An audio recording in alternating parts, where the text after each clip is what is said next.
Flesh and Blood experienced a boost in popularity with the release of the Outsiders set. Fan favorite heroes were given unprecedented support, and some new faces made themselves known in the competitive meta. But if all this is the case, why did Outsiders just suddenly stop selling? Well, I've collected sales data from TCG Player on every single sold listing for sealed boxes, both case and standalone, and I think the answer is in the numbers. Let's talk about it.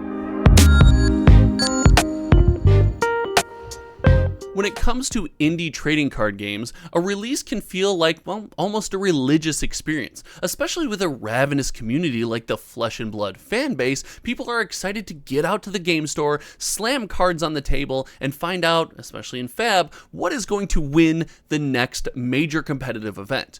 But why, with a set like Outsiders that should have satisfied every demand that a community has, do we see sales completely drying up and the product just not moving? Well, I have collected every single sold listing on TCG Player when it comes to draft boxes and draft cases. So today, we're going to break down that data and talk about why what should have been a home run set seems to be struggling to sell. But to do that, we need to know the numbers, and to know the numbers, well, frankly, I got to show them to you.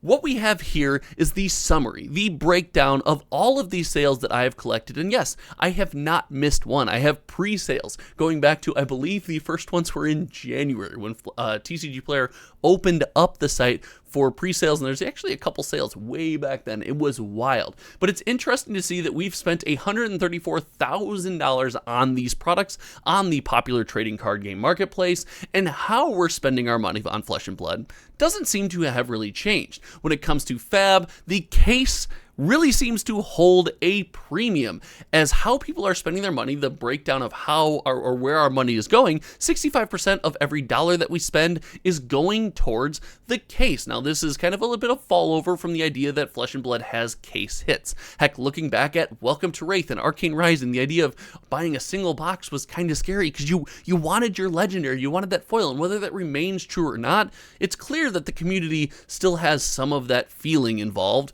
when it comes to purchasing this product. Now, how boxes are sold, the box graphs is very similar. Loose boxes are not sold nearly as much as boxes by the case. As far as boxes going out the door, 65, almost 66% of them are part of a case. But this is not really where it gets interesting. We have a weird behavior with Flesh and Blood that we don't see with other TCGs. When it comes to pre-sales of Flesh and Blood, we see only 542 boxes were sold during pre-sale for a total of $48,121 at an average box price of $88.79. Now, this is different than especially your major TCGs, looking at your Magic and your Pokemon. And the big difference here is these TCGs experience a much larger percentage of their sales in pre-sales. Communities are trying to get out there, they're getting their hands on boxes via pre-sales, and then once release happens, sales drastically seem to fall off the cliff.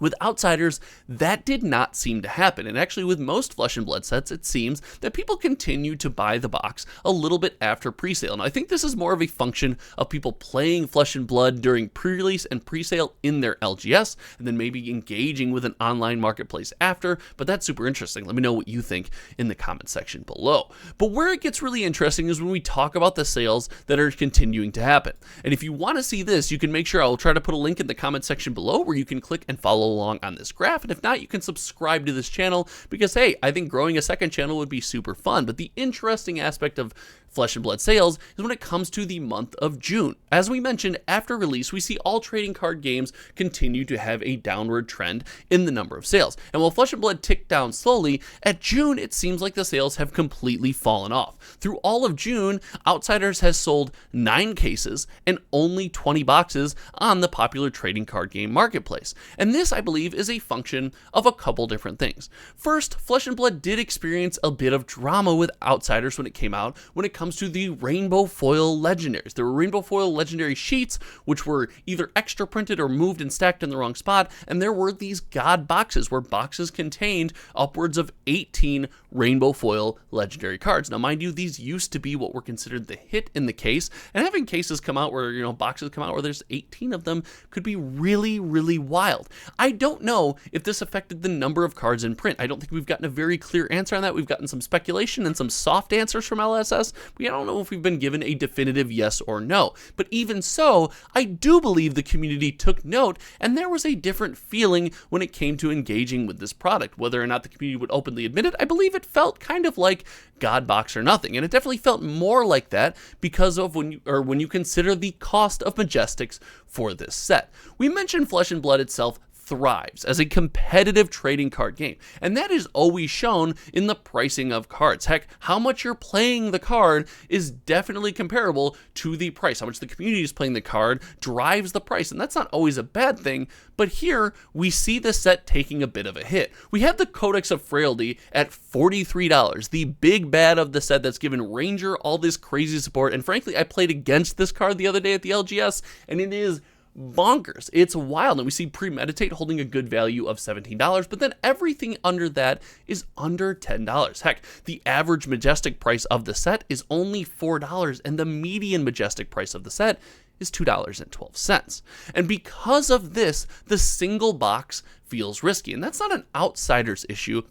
That's more of a Flesh and Blood issue. We talked before about the idea of these case hits, and these work great for an ingrained and competitive and high-spending community. But when it comes to supporting the casual enthusiast, the idea of buying the single box off the shelf only to get a handful of Majestics that are all worth under $3 is a very risky proposition. Now you couple that with the idea that the legendary is one per case, and you start to wonder, oh, is that box on the shelf one of the three that didn't have it? They just put them on the shelf. There's a lot of wheels turning in the brain, and it becomes something that, maybe you feel a little risk adverse when it comes to engaging with this product. Heck, if you're an enthusiast and you don't know this and you buy a single box and that's what you come out with, you could really be left with a bad taste in your mouth. But I think it goes a bit deeper than that. If you were to ask me what the perfect Flesh and Blood set is, I would say, well, when they introduced the Marvels. And I already see you in the comments section as I was giving my rant about Majestic saying, but Josh,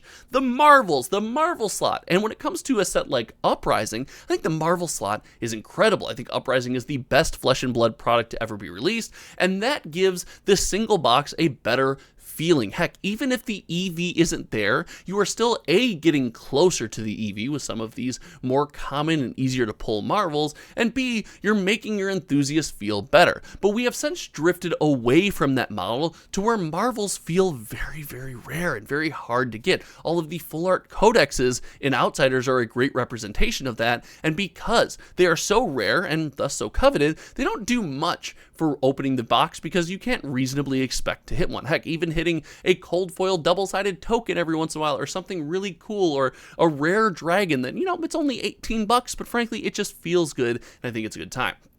But is this a Flesh and Blood problem? Is this a box design problem? What is this? I actually think that the box for Flesh and Blood is almost always going to behave this way. Not only is the community really ingrained in the competitive side of things, and if a card doesn't make a dent competitively, as of the world we live in right now, it's not going to move the box or move the value or how people choose to engage with the product, and vice versa. If it's crazy competitive and really good, it's going to move the product like hotcakes. But also the idea of hero identity and people who want to play a certain hero or a certain class choosing to skip sets or skip product because it doesn't contain their support. Now, this is going to be interesting when it comes to the next set where we revisit the Monarch era and we are supposedly getting support for a litany of heroes. Traditionally, that has not gone as well as can be, right? We look at Everfest, even Crucible of War. Now we look back on Crew fondly. At the time, it was like, there's a couple good playable cards. Oh, Crew was different because it was light printed, and then Unlimited was later. We'll talk about Crew